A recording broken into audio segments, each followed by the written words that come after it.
Na mtazamaji, asante sana kwa kuendelea kuwa nasi na tunaingia kwenye sehemu yetu ya ukumbi ambapo leo kwenye mdahalo tunazungumzia demokrasia na ukiukaji wa haki za binadamu eneo la Afrika Mashariki. Na ni eneo lenye historia ndefu ya mapambano ya kisiasa, matumaini na majeraha. Na hivi siku za hivi majuzi tumeweza kushuhudia mambo mengi tu mengi ambayo yana shusha matumaini kuhusiana na demokrasia katika mataifa yetu haya ya Afrika Mashariki.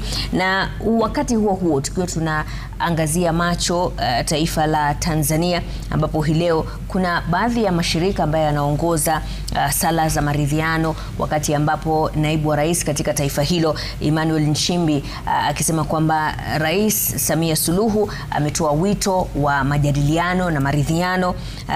Na katika taifa la Uganda, Rais Yoweri Museveni akikiri kwamba alikuwa anajua kwamba kuna Wakenya wawili, Nicholas Oyoo na Bob Njagi, ambao walikuwa wanazuiliwa katika taifa hilo.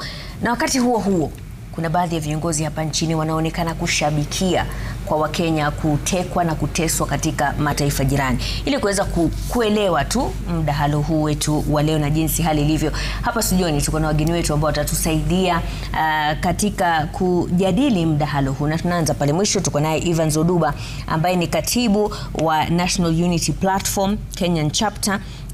Karibu naye ni Florence Kanyua ambaye ni kiongozi wa National Women League. Hapo katikati tuko naye Tony Ocheng ambaye ni mratibu wa muungano wa wanafunzi wa chuo kikuu cha Nairobi UNSA. Karibu naye ni Irene Soila kutoka kwa tume ya kutetea haki za binadamu hapa nchini KHRC. Na hapa mwisho tuko naye Brian Olang ambaye ni wakili kutoka shirika la kutetea haki za binadamu la Vocal Africa. Asanteni sana kwa kuungana nasi hii leo. Kwanza kabisa, hebu tumsikize Rais Kaguta Yoweri Museveni alisemaje kuhusiana na Wakenya hawa wawili, Nicholas Oyoo na Bob Njagi, ambao walikuwa wamezuiliwa katika taifa hilo. Here, of course, we have very good intelligence, and we know them. Like for instance, we have got two Kenyans whom we arrested. They have been with us. I have their names, but I don't remember their names. They came. They were working with Chagulanyi's group, that they are experts in riots.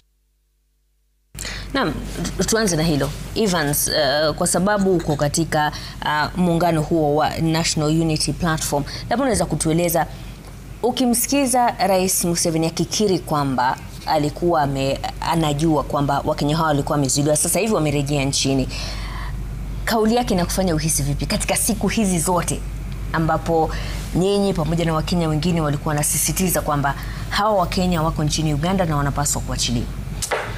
Asante sana Kashirima. Mashirima. Ni kitu mbaya sana, inashangaza. Kitu ya aibu mtu kama president kukuja na kusema ya kwa walikuwa wamebaka ama wako na Wakenya wawili. Kuna mahali penye alisema kwa fridge. Hiyo kitu haikuji vizuri kwa Afrika, kwa Kenya, haswa Kenya.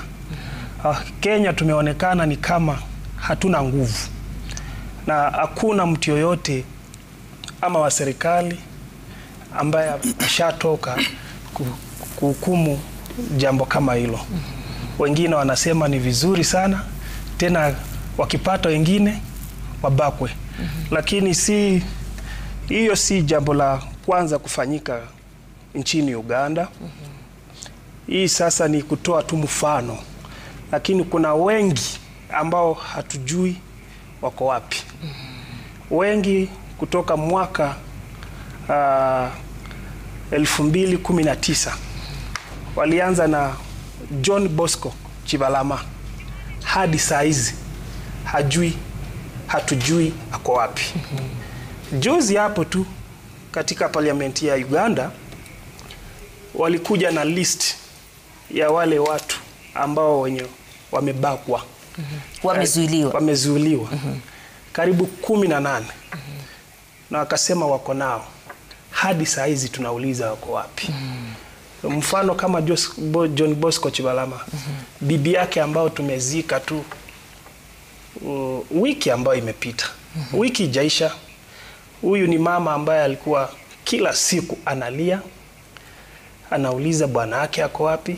Alimwachia watoto 2, lakini ya kushtua sana ama ya kutisha, amepatikana kama amekufa pale bafuni, mahali pa kuoga. Na sasa tunauliza, nchi inaelekea wapi? Kama minister mwenyewe anaweza sema John Bosco tuko naye, so tunauliza kama yeye alisema John Bosco tuko naye, saa hizi bibi yake ameuliwa juu ya kuuliza John Bosco ako wapi? Pia si tunauliza ni nani ameua huyo mwanamke? So jambo la Museveni ni it is a threat kwa border nchi zetu, na Museveni ametuonyesha ni kama anaweza take over hata Kenya. Kama kuna watu hapa wenye ambao anaweza toa sauti yao na waongee, ambao yale ambao kijana Museveni anaweza tamka. Tukumbuke kijana Museveni ashai tweet akisema anaweza ingia hapa Nairobi, kama statement yangu iko vizuri, anaweza ingia na Occupy hapa Nairobi. Hakuna mbunge, hakuna mtu yoyote hata kwa parliament yetu alitoka kuongelea mambo kama hiyo. Hii ambayo imesemwa na Museveni, it is just a threat. Hivyo ndio naweza sema. Naam. Irene, kama mtetezi wa haki za binadamu, haya matamshi mnayachukulia kwa uzito gani? Asante sana Mashirima kwa kuwa nasi hapa. Wacha niseme nilikuwa kati ya wale walioenda kuwapokea ndugu zetu kutoka Uganda, na pale niliona kama kulingana na vile historia imekuwa, ninasema kidogo walikuwa sawa. Ninasema walikuwa sawa kutokana na yale tumekuwa tukiyaona yakifanyika, haswa kwa ambao ni watetezi wa haki na HRDs ambao wamekuwa si tu Kenya peke yake, Uganda, Tanzania na hata Kenya, vile wamekuwa wakidhulumiwa wanapopatikana na serikali na kushikwa na kuwekwa ndani. Saa zingine si tu kufungiwa, bali kufungiwa na dhuluma zinazoendelea pale na kuwa huwezi kuyataja. Ni jambo la kusikitisha ya kwamba bado tuko pale, hatutoki zaidi, na tunaendelea haki za binadamu zinaendelea kudidimia zaidi. Hatuoni tukipata progression katika ile hali ya kuwa na haki kwa wananchi East Africa nzima. Inaonekana kuwa pia ni kama kuna ile kuwasiliana kwa hizi nchi. East Africa ina nchi kadhaa, ina nchi 7. Lakini ukiangalia hizi 3 ni kama kuna mawasiliano yanayoendelea pale kuhakikisha kwamba dhulma inazungumziwa. Ni kama ni kitu wanakubaliana tuendelee kudhulumu. Kwa hivyo inakuwa jambo gumu haswa kwa sisi watu wa kutetea haki kuona kana kwamba si tu kwa sababu ya Wakenya, bali hata kwa East Africa nzima ya kwamba wananchi wanapata haki zao. Si rahisi na inakuwa nzito zaidi, na tunapoendelea haikui rahisi, inakuwa nzito zaidi. Brian, kuna sheria zozote za ukiukaji wa haki kimataifa ambazo Rais Museveni amekiuka? Ukiangalia kwanza, Museveni mwenyewe hata kwa maneno yake alisema ya kwamba wale vijana ama kina Bob Njagi na Nicholas Oyo waleko kwa fridge. Hiyo yenyewe ukiangalia, hata mmoja kuna ile freedom against torture. Hiyo inamaanisha kwamba uliwapeleka pale kwa watocha. Hata yale maneno walikuwa wanafanya pale, those are what I would say, naweza sema kwamba ni zile crimes against humanity.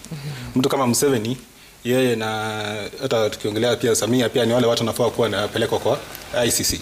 Sababu ukiangalia wale vitendo vyao vyote, hata kuingiza binadamu kwa fridge, ni binadamu anafaa kuwa kwa fridge yule ambaye labda amekufa, ameaga. Si binadamu ambao yuko hai, ambao anamchukua na muingiza kwa fridge. Na yeye mwenyewe ni rais wa nchi, anasema hivyo. So ukiangalia labda ushirikiano wa marais wa Afrika Mashariki ni wa kukiuka nidhamu na kukiuka katiba. Na wazingatia hata ile kitu inaitwa East African Treaty ile ambayo establish Afrika Mashariki, ambao uhusiano wao unafaa kuwa labda ya kibiashara, ya free movement ya watu kutembea, lakini si ya kukiuka katiba, si ya kupiga watu, si ya kuwashika na kuwaua. Naam. Na kuna pia jambo ambalo lilisemwa hivi majuzi na naibu rais wa taifa la Tanzania Balozi Emmanuel Nchimbi. Hebu tumsikize alisemaje.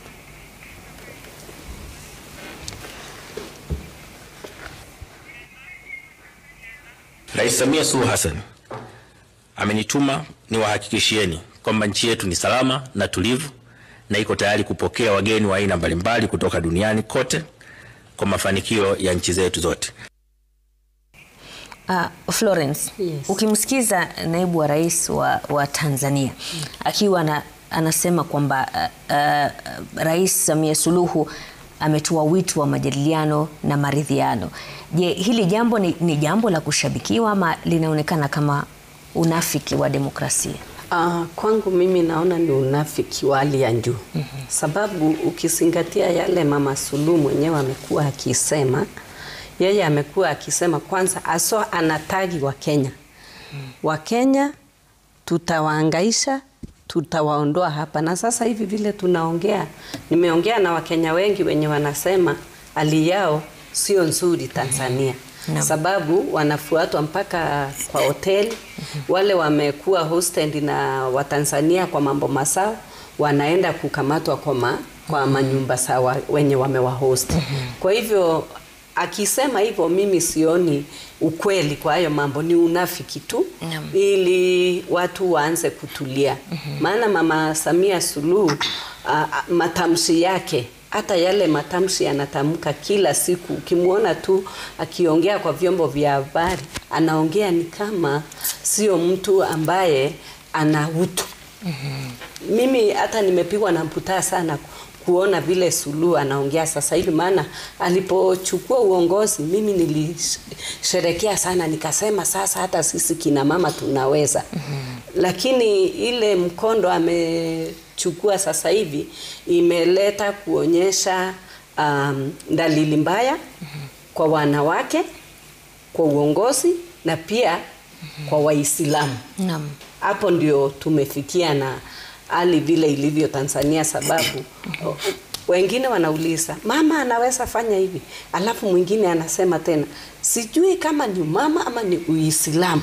Sidhani kama ni swala la dini. Sasa hapo unabaki umechanganyikiwa, lakini unajua tutasema si swala la dini, lakini ukienda kusikiza watu huko nje wanasema huyu ni Muislamu tena ni mwanamke. Aya mwanamke anastahili kuwa mtu mwenye ana huruma sana. Lakini hilo limeonekana kwamba alipo kwa Mama Samia Suluhu. Kwa hivyo kile ningemshauri Mama Suluhu ni kwamba awe na utu kama mama, pia aweze kupatia raia wake uhuru. Mtu kama anataka kusimama, usisurutishe watu lazima huwe wa chama fulani. Maana akiondoa mambo ya vyama ni kumaanisha hakuna demokrasia kwa nchi yake. So ili swala la Mama Samia Suluhu, wengi wana ile dhana kwamba wakati ambapo mwanamke yuko uongozini kutakuwa na utu, kutakuwa na mambo mengi ambayo yatafanyika tofauti ukilinganisha na kama ni mwanamume yuko kwenye nafasi kama hiyo. Na haya mambo ambayo anasema Kanywa, wewe unayaonaje kwamba ule uke wa Mama Samia Suluhu unaonekana kama sasa unamponza, ilhali yeye mwenyewe akizungumza anazungumza kwa upole, anazungumza kwa utaratibu, lakini matendo yake yanaonekana ya kikatili? Wacha niseme kwa historia kina mama wamekuwa kidogo nyuma katika uongozi. Na haswa katika uongozi wa nchi kama president, si kwingi ambapo kumekuwa na kina mama ambao wamekuwa viongozi. Na sasa wakati kama vile Florence amesema, wakati Mama Samia alichukua, kina mama waliona kana kwamba njia zao nyingi zimefunguka za kukua sio tu viongozi wa kawaida bali hata pia kuwa viongozi wa nchi. Lakini matarajio hayakuja vile yalivyotarajiwa. Haswa kuangalia Mama Suluhu, ile taswira ambayo ameipatia nchi na yale ambayo ameyafanya na sasa mahali ambapo tumefika kwa uongozi wake. Nitasema dikteta hana dini. Hana dini. Hana dini na hana jinsia. Na hana jinsia. Dikteta ni dikteta tu ambaye yeye mwenyewe amekubali kuthulumu watu, amekubali kushikilia uongozi kwa njia mbaya, amekubali ya kwamba uongozi wake lazima utakuwa hata kama ni wa kumwaga damu, heri umwage damu lakini akuwe kiongozi. Tusikuwe hata na hali ya kusema kuna dini yoyote. Haina dini. Na tutakuja kuona tu tukiendelea ya kwamba hata ingelikuwa Samia angelikuwa Mkristo, bado tu kwa sababu alikuwa yule dikteta, bado atafanya yale ambayo yameyafanya. Na hivyo sasa basi amepatia wanawake kidogo ama uongozi wa wanawake dosari.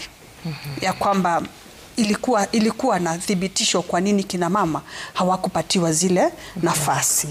Ingawa sisi tunapoiinterpret zaidi, tukiangalia pia katika historia ya Tanzania yenyewe, Tanzania imekuwa na mfumo wa vyama vingi kutoka 1992, just wakati pia Kenya imekuwa na mfumo mingi.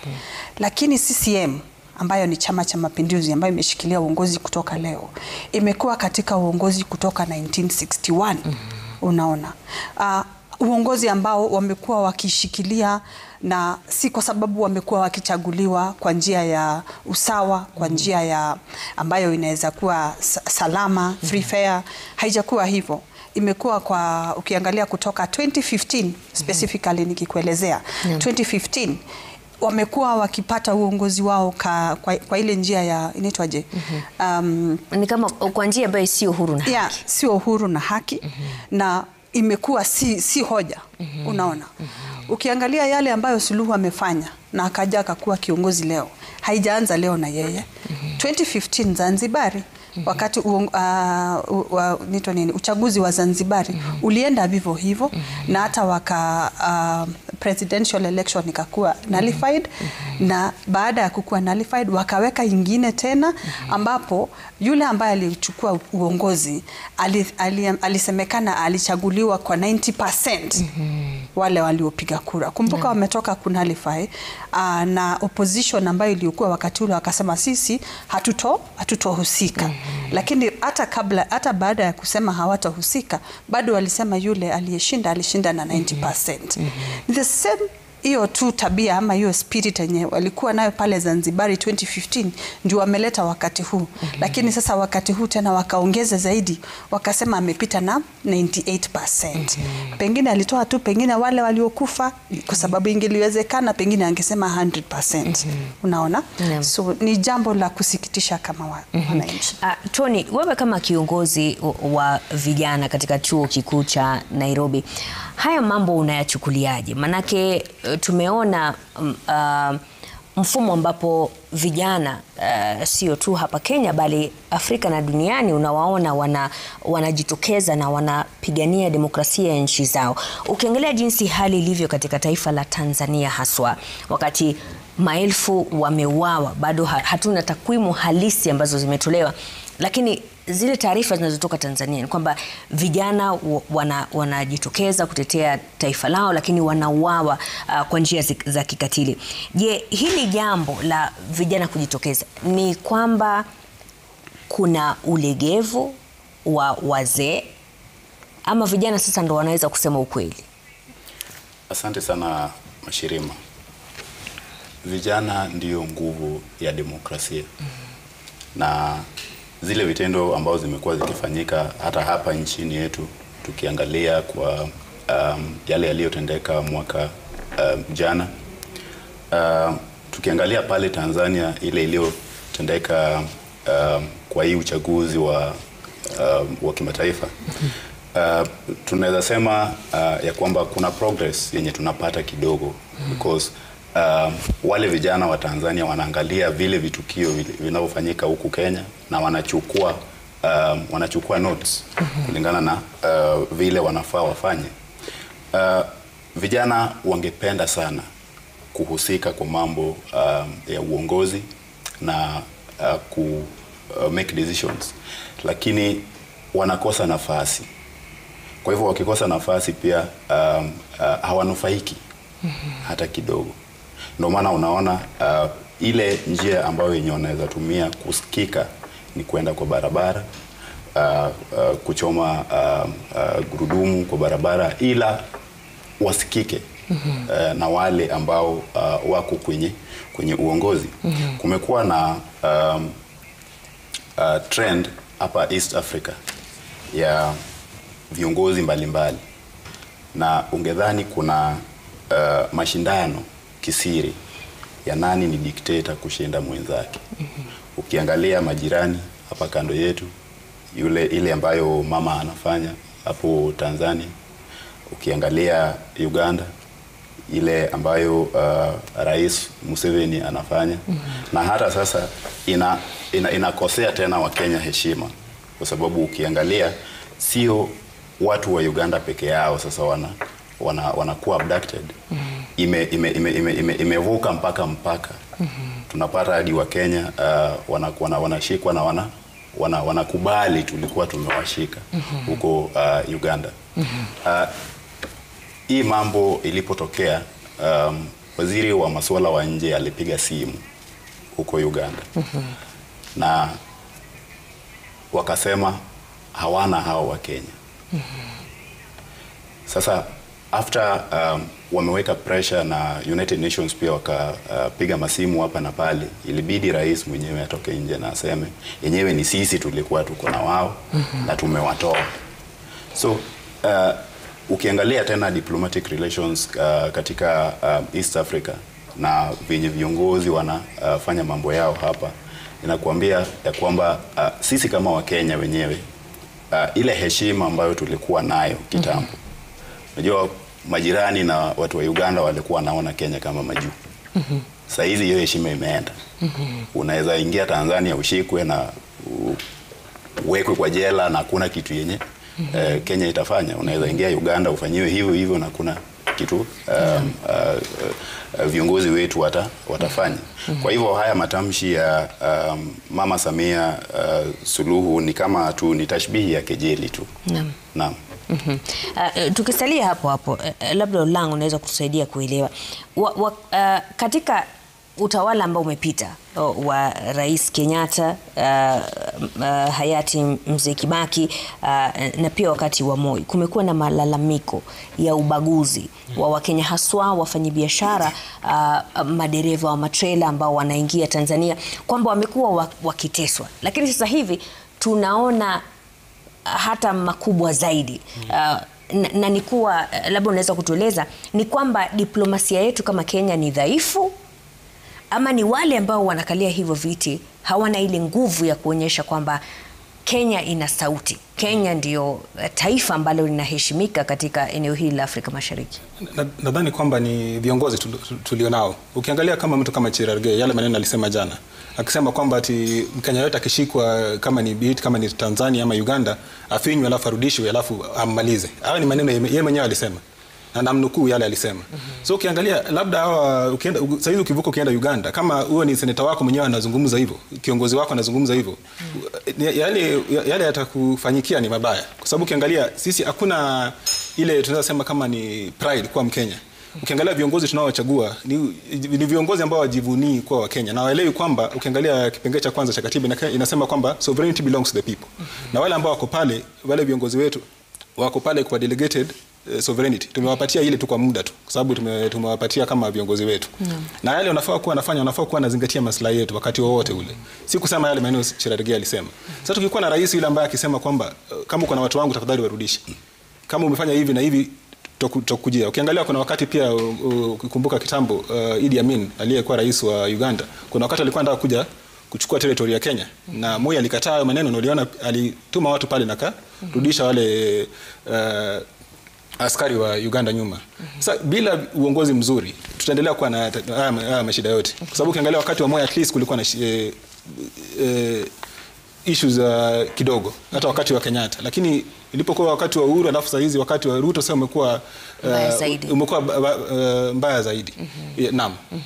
Na ni vipi ambavyo Kenya inaweza kurejesha ile hadhi ya kuonyesha kwamba hatuwezi kutishwa na mataifa jirani? Soila.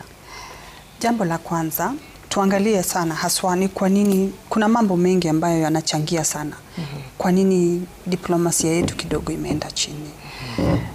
Ukiangalia katika katiba yetu, tuko na katiba nzuri, katiba ambayo wengi wanaienzi, ambayo Uganda pale hawajakuwa na ile fursa ya kukuwa na katiba ambayo inawasaidia kama wananchi, vile vile Tanzania na nchi zingine za Afrika Mashariki. Pia sisi kama wa Kenya tuko very industrious, tuko kwa nchi nyingi, utukosi Tanzania, utukosi hata East Africa na hata Afrika nzima utatupata. Kwa hivyo tuko kila mahali. Kwa hivyo kuna ile kubalance kati ya wagonge watu wako warudi waende wapi, na ile kuwa pia tuko na msimamo wetu thabiti ya kuwa watu wetu hata wakiwa pale lazima waheshimike. Kumbuka ili nikuambia hapo awali ni kama kuna ile kusaidiana kwa hizi nchi, na kama kuna kusaidiana nitakugongaje? Unaona, sitakuwa ninakugonga katika diplomasia, kwa sababu ninapokataka ile usaidizi ule utanipa. Ukiangalia, kumbuka 2024 kulikuwa na allegation ya kwamba wakati ule tulikuwa na Gen Zs walipokuwa pale kwa streets, kulikuwa na allegations ya kuwa sisi pia tulikuwa tumewaomba wale maaskari wa nchi zingine. Ikiwa hivyo ndivyo ilivyokuwa, basi wakati nitakawahitaji tena kesho, italazimu kwanza nijishushe, nikose ile ari ya kukua natetea nchi yangu, kwa sababu kesho nitakuhitaji. So tunatoka hapo tumekuwa vulnerable kwa nchi zingine, kwa sababu tunawahitaji walete zile tabia zao nitaziita mbovu nchini kwetu, wakati watu wetu wanahitaji, ama wakati wanapokuwa pale kwa street wakihitaji haki zao. Oduba, hili swala la ukimya wa baadhi ya taasisi ambazo zinapaswa kuhakikisha kwamba kuna haki.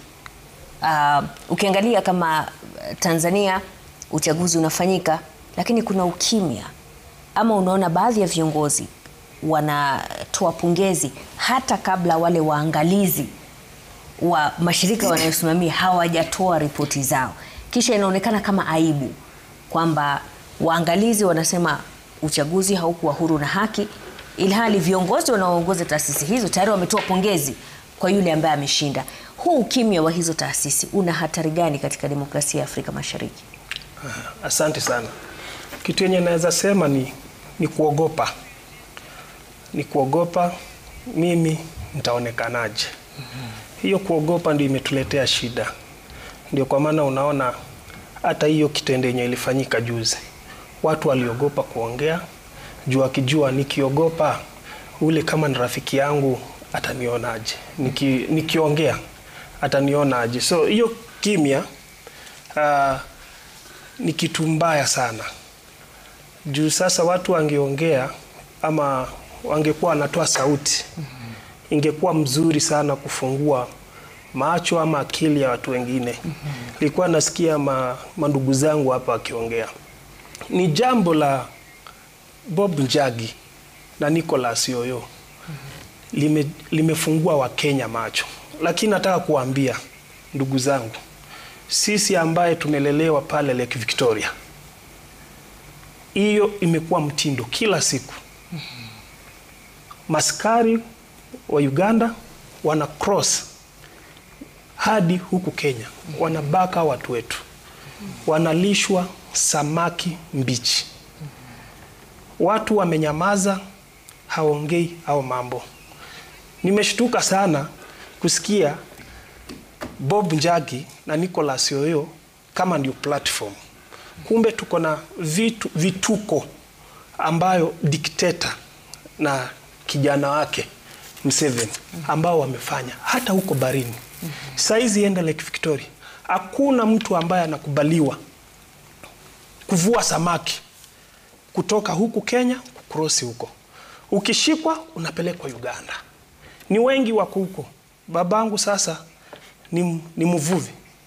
Sijui kama hiyo ndio ni mvuvi. Lakini pia yeye saizi amekaa kwa nyumba. Juu haezi kwenda kufanya ile kazi yake. Anaogopa, fulani alienda, fulani alikamatwa. So tungekuwa na ile sauti ambao tunaweza sikika nchi mzima kwa hiyo vitendo ambao zinafanyika across the border. Na pia nataka kupongeza majenzi wa Kenya. Majenzi wa Kenya wamefanya jambo muhimu sana, kufungua macho ya youth. Hata tukiongea saizi, President Bobi Wine ambao ni ule ambao tunakubaliana ndio president wa national katika uchaguzi wa mwaka ujao. Ni president wa watu. Yes. Ametoa ambayo inaitwa protest vote. Protest vote ni kulinda kura, kuipiga na kukaa hapo. Lazima wa announce hiyo results ndio tutoke hapo. Na tukijua hatujapewa zile results ambazo tunataka, sasa ni kukopi ile mfano wa Gen Z. Results zile mnataka ama results zile ambazo zipo? Si zenye zipo halisi yani. Zile halisi. Ukisema matokeo yale ambayo mnataka, pia inakuwa kama mnachukua tabia zile za kidikteta ambazo mnalalamikia. Sasa hiyo ndio Kiswahili sasa. Sasa ile ambayo tunatarajia. Na matokeo ikikuwa mzuri kulingana na records ambazo zenye tuko nazo, kama tumeshinda, tutaenda kwa street. Na hii si jambo la kuficha. Tutaenda kwa street to demand for our rights. Na matokeo ikitoka kama Museveni tena ameshinda, tutakubaliana. Yes. Wacha nimpatie fursa Tony. Manake vijana wameweza kutumia mtandao kwa njia ambayo kwa miaka mingi haijawahi kuonekana, kuhamasisha umma kuhusiana na haki, kuhusiana na sheria na masuala kama hayo. Je, huu mtindo unaona unasaidia vipi kuweka misingi ya demokrasia katika mataifa ya sio tu ya Afrika Mashariki bali pia bara Afrika? Naam. Moja ya ile vyombo zenye vijana watatumia ni mitandao ya kijamii. Na imesaidia sana. Kwa mfano ile yetu ya Kenya, tuliona kwa ile maandamano yenye ilikuwa inafanywa, most of hiyo mobilization ilikuwa inafanyika online. Si Twitter, X, sio TikTok, sio WhatsApp na hivyo. Hii ni kwa sababu kuna zile nchi zingine ambazo demokrasia haija machua sana kama Kenya. Hapa Afrika Mashariki tunaangalia Kenya kwa ile progress ambayo tumefanya kidemokrasia. Kwa sababu at least huku Kenya tuko na uhuru wa vyombo vya habari. At least tuko na strong opposition parties. Ile kitu ambayo huwezi pata Tanzania, ile kitu ambayo huwezi pata Rwanda, ile kitu ambayo huwezi pata Burundi. Ile kitu unaona juzi venye walikuwa wanafanya uchaguzi, Mama Samia walifunga mtandao wa kijamii. Kwa hivyo haukuwa unaweza pata taarifa yoyote. Hivyo pia vyombo vya habari kulikuwa na mzozano na serikali pia. Kwa hivyo hii mitandao ya kijamii inasaidia sana yule mwananchi wa chini kupata habari, real time information, as compared to kama ningengoja Citizen TV inipee taarifa tuseme saa 5 ama saa 6, kitu kama hiyo. Ile ambayo inafanyika wakati huo, kama kuna mgomo hapo CBD, mimi nitakuwa napata real time information kutoka kwa kwa simu yangu. Kwa hivyo inanisaidia sana kukua informed na make decisions kwa ile mambo ambayo nafaa kufanya. Kama niko na maoni nafaa kutoa, sio lazima nikuje Citizen TV. Nitachukua simu yangu, niingie mitandao ya kijamii kama ni TikTok, ni record video pale, nirushe kwa mtandao. Wale wenye wako karibu na mimi na wenye wananifuata watapata hiyo taarifa real time.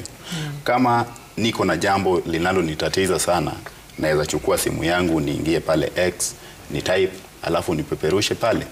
So hii uhuru wa vyombo vya habari na mitandao ya kijamii ni ya maana sana ku make sure ya kwamba the general population iko informed kwa ile ambayo inatukia na waweze ku make decisions on what should be done. Yes. Na bila shaka tunazidi kuzungumzia masuala haya ya demokrasia ya Afrika Mashariki pamoja na ukiukaji wa haki za kibinadamu. Tunapumzika kidogo tu, tunarejea hivi punde. Kama una maoni yoyote kuhusiana na mdahalo wetu wa leo, nambari ya rafa ni 22422 au kupitia mitandao ya kijamii ukitumia alama ya reli sema na Citizen. Endelea kuwa nasi.